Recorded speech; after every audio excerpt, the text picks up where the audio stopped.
What's up, fam? This is Kevin Bass from the.wars.com. I'm a medical student and PhD student. I'm doing a joint degree with both a medical degree and a PhD in cancer biology. I specialize in ketogenic physiology.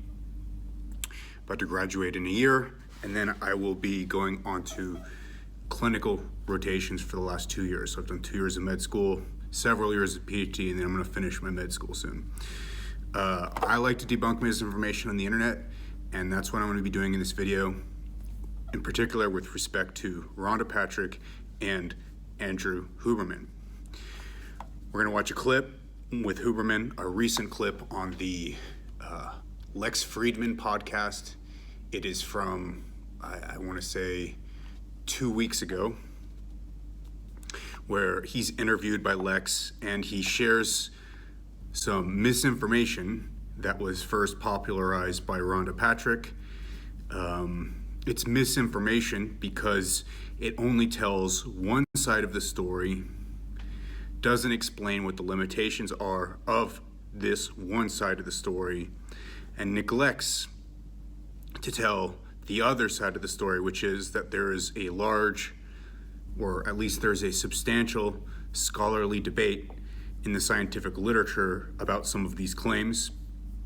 The debate, the view that takes a dim view of these particular claims is completely neglected and never spoken of in anything that Rhonda or Huberman say on this topic. Instead, they overhype constantly and repeatedly on this topic. And I want to bring you guys to a tweet that I made because it was very popular. It resonated with people. I said something I've wanted to say and I've been saying for a very long time, but I said it in the way that resonated with a lot of people, and so I'm going to say it here, and it relates to this particular issue. It is, to become famous as a health influencer, you have to say something new. The easiest way to say something new is to say something wrong. Correspondingly, the majority of famous health influencers systematically say things that are wrong. Sadly, it's how the system works. And in this case, what is said about sauna is wrong because it's only a half-truth. The uncertainty, the potential that this effect may not exist whatsoever. In fact, I would say the likelihood that this effect does not exist whatsoever, that sauna does not confer these benefits claimed by its proponents. It's completely left out of the discussion, and all they say is that sauna's great, it's wonderful, there's this newness to it that attracts everybody. But the reason it's so new and interesting is because they leave out the fact that there are some serious flaws with the research done on this particular topic. To talk about this, let's segue to something that actually the opening of the Andrew Huberman podcast with Lex Fridman talks explicitly about sauna. And so we're simply going to play the opening, the first 20 seconds of the YouTube clip, which most people who have watched the YouTube clip at all have seen. So it's influenced a lot of people. We're going to play it, we're going to watch it, and then I'm going to tear it apart. If you get into a sauna the way I just described, not the 2 hours a day, but 30 minutes twice a week or 3 times per week, you reduce the likelihood of dying of a cardiovascular event by 27%. If you do it 4 or more times per week, you reduce the probability of dying by 50%. Okay. Watching this clip makes me very angry because he's not telling the truth. He's not telling the truth about what the science actually says. I would call what he's doing lying. He's lying to his audience to generate hype, clicks, popularity. He's lying to his audience. Huberman is. Here's why. So the original set of papers published on this topic were published by this guy named, or this, I guess it's a couple. There's two authors on this particular paper with the same last name. One of them has like a kind of female sounding name, Tanha, Nina, and then the other one is Jari. I think this is a Finnish, or I would say this is a Finnish paper. These are Finnish authors, and I don't know how to pronounce their names, but it looks like a couple. Yes, it's from Finnish Kuopio Ischemic Heart Disease Risk Factor Study in Eastern Finland. And the paper is published in JAMA Internal Medicine. It's called Association Between Sauna Bathing and Fatal Cardiovascular and All-Cause Mortality Events. What is the design? It's called a prospective cohort study. What is this? It just means you take a group of people, you ask them a bunch of questions about factors that might be related to disease. So how often do you go to the sauna? How long do you go to the sauna? What kinds of foods do you eat? Do you eat a lot of fiber? Do you eat a lot of this? Do you eat a lot of that? Like, do you walk? How much do you walk? How often do you go exercise? What is your economic status? Like, how much money do you make? And they then follow this group of people for a certain length of time, 1, 2, 3, 5, 10 years, 20 years. And they then track what the participants said at the first interview. And of course, it's not just an interview, but also they fill out paperwork. They track that. And they see if there's a difference in health outcomes based on the differences in what people said at the beginning of the study. In this case, they looked at sauna use. So I take a sauna once a week, 2 times a week, 3 times, all the way up to I think every day.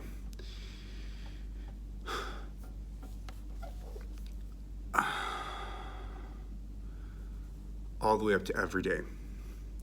So this is not what we call a randomized control trial. They didn't assign some people to use the sauna, some people not to use the sauna, and then compared how they did in terms of their health outcomes. It's not that. It's people who are already using a sauna and people who are not using a sauna, and they compared the health outcomes. And they found these striking effects. And this is the paper, this literature. There's several papers in this published by this group.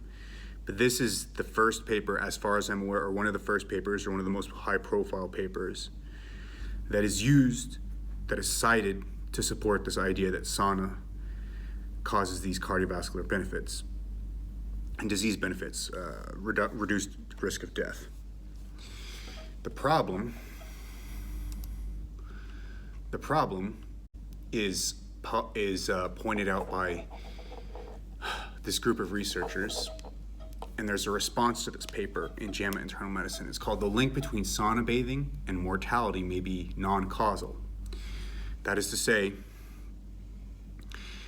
it may be that the relationship between sauna bathing and good heart outcomes may have nothing to do with the sauna bathing. It may just be an association, but the actual variables that are causing the reduced mortality and the reduced heart attack, etc., are something else that correlates with sauna bathing, but not sauna bathing itself that's causing these things. And I need to read this to you. So the idea here is that you have striking benefits to sauna use. And they say if the observed associations are causal, the risk reduction associated with frequent sauna visits would be comparable to or greater than for traditional prevention strategies, such as lipid lowering and antihypertensive therapy, 20 to 50%. In this case, we're talking about 40 to 50% with sauna use. So it's better than anything we already have in the clinic.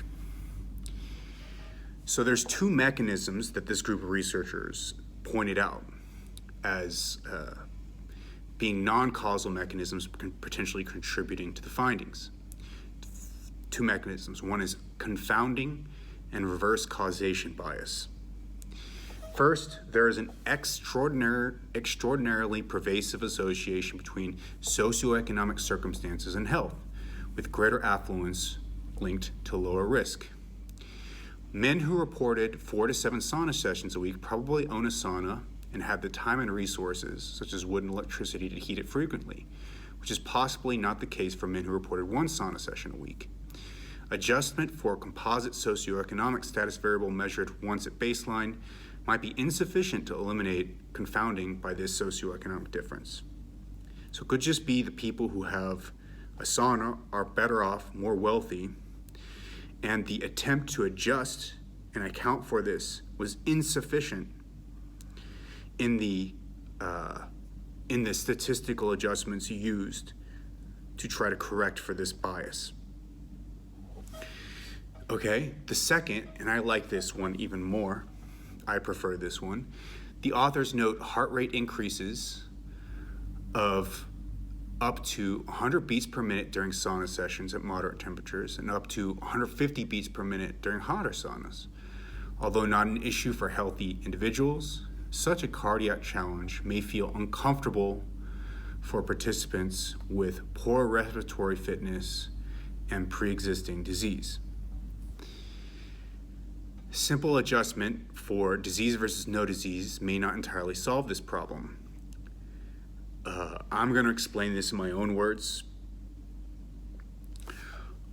We need to read some important facts. So if you look at this relationship between sauna use and non-sauna use with people without diabetes, there's no relationship. There's no relationship between sauna use and risk of death in people without diabetes. There's no relationship with people who are not hypertensive. So only among people who are hypertensive, the people who are not hypertensive, they show no relationship. So 7 days a week in sauna doesn't reduce the risk of death in healthy people without hypertension, doesn't reduce the risk of death in healthy people without diabetes. There's no reduction in risk of death among people without cardiovascular disease. But there is risk reduction with people with cardiovascular disease. So what's the pattern here? Only among unhealthy people and not among healthy people is there an association between risk of death and the frequency of sauna use. So just right there, if you're listening to this podcast with Huberman and Rhonda Patrick advocating sauna use, and you don't have these diseases, these data indicate that if these associations are causal, which they're likely not, which I'll address in just one moment, because this I haven't fully elucidated the point. But if they are causal, then you're not going to benefit if you're healthy. So already, not talking about this, Rhonda and Huberman, not talking about this misrepresents the potential benefit that you might get or not get from sauna use, because it's not found in people who are healthy, this benefit. It's not going to help you. That's like a really important point.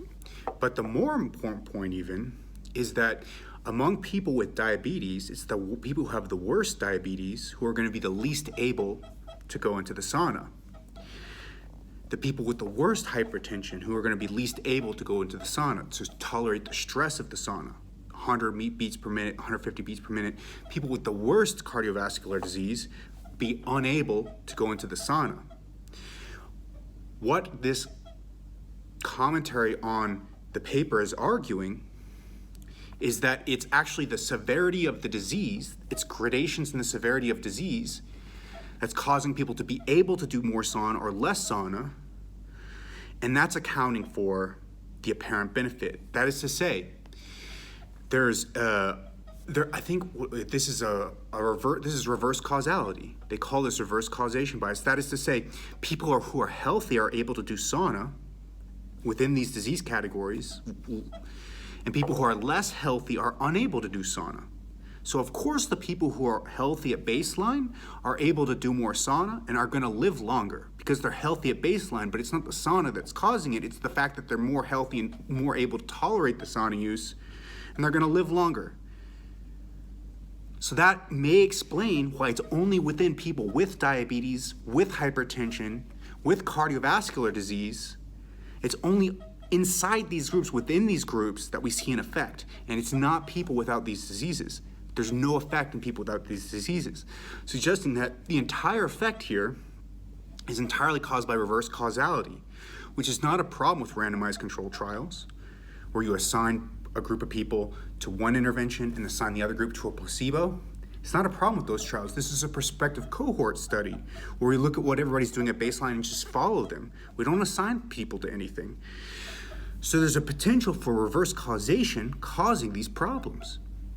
And to date, there's been no randomized controlled trial looking at sauna use for the prevention of these diseases. Why?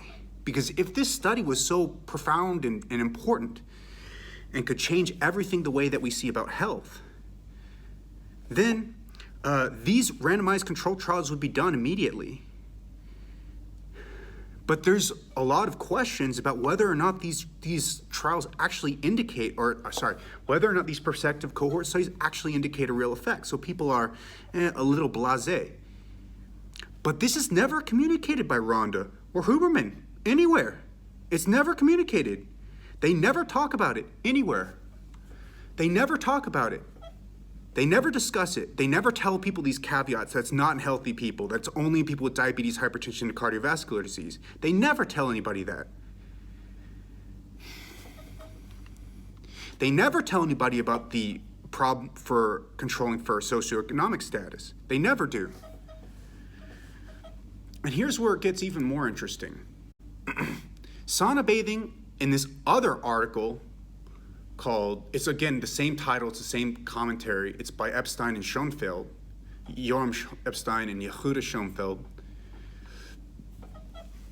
It says, sauna bathing might potentially be harmful and should also be used with caution. Core body temperature may be raised by 1 to 2 degrees for 15 to 20 minutes, which might endanger the bather by exposing him or her to heat exhaustion and or heat stroke. Again, this is really important because if it doesn't help healthy people, why are healthy people going in the sauna? That's assuming it's causal. If healthy people are going in the sauna to improve their health and you're increasing the chance of getting a heat stroke or heat exhaustion, you're actually increasing risk without actually increasing the chance of benefit. And yet, this intervention is bandied about by Huberman and Rhonda as if this is some sort of great thing that everybody should be doing. It's going to decrease your risk of mortality by like 27%. But there's no evidence for this. In fact, there's a substantial amount of evidence it could be only harmful and no benefit at all. And the apparent benefit is entirely due to reverse causation. But they never mention this. These are scientists in this academic literature. What these science communicators are doing is not communicating science. They're communicating hype in order to get clicks and follows and money. Let's keep reading this. Their increasing core temperature causing peripheral vasodilation might be associated with orthostatic hypotension and fainting. A rapid increase in heart rate that may exceed 160 beats per minute and changes in electrocardiography represent significant cardiovascular stresses. Combining sauna bathing with alcohol consumption, a common habit, has been reported to be a major contributing factor for sudden death while sauna bathing, accounting for 1 to 2% of this adverse event. While sauna bathing is usually tolerated by individuals who are prone to orthostatic hypotension, overweight individuals who are less tolerant to heat, patients with severe aortic stenosis, unstable angina pectoris, and individuals who have suffered a recent myocardial infarction, heart attack, they should consult the physician before sauna bathing. So if you think this is going to cause you a longer life, but it actually ends up hurting you, it's not going to cause you a longer life. And it may actually not cause you a longer life and you're doing this all for naught. And nobody's ever talked to you about this. This whole thing has been bandied about by Rhonda Patrick for like 10 years now, about something like 10 years, but like almost 10 years, like 7 years by Rhonda, ever since these papers came out, and JAMA Internal Medicine. Ever since these papers came out. In conclusion, this is some nasty stuff. This is not something we want to be playing around with, because it could be dangerous. There's no strong evidence, there's no randomized controlled trial evidence that this is beneficial. There's a strong indication that in healthy people it's not beneficial. There's a strong possibility that among people with disease that this is caused by reverse causation. The apparent benefit is caused by reverse causation. It's not caused by the actual sauna bathing itself. Yet it's bandied about, and these people want people to do it, even though there's a substantial risk for harm and there's no strong evidence. So the science is being misrepresented at everybody else's expense, at my expense, at your expense, at all the listeners' expense, in order to make money.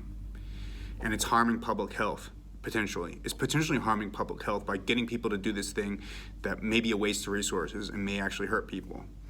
And at the minimum, it may just waste resources. So it's harming public health, or it's just wasting people's time for clicks. If you've liked this video, check me out at thedietwars.com. Also thedietwars.com/support-me. You can check me out at my Instagram, Twitter, TikTok at Kevin N. Bass, KevinNBass. Same thing with Patreon, Kevin N. Bass, BASS, KevinNBass. On Patreon, sign up as a patron. Send me a message on Twitter or Instagram if you have any questions, if you are a patron. And then you can talk to me once a month about any issues that you're interested in.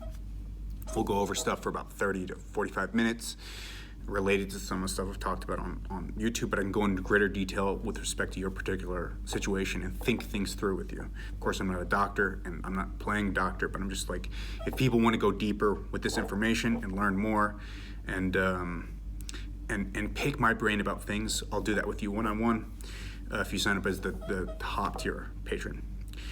Cool. And yeah, go check out the Kevin Bass Show.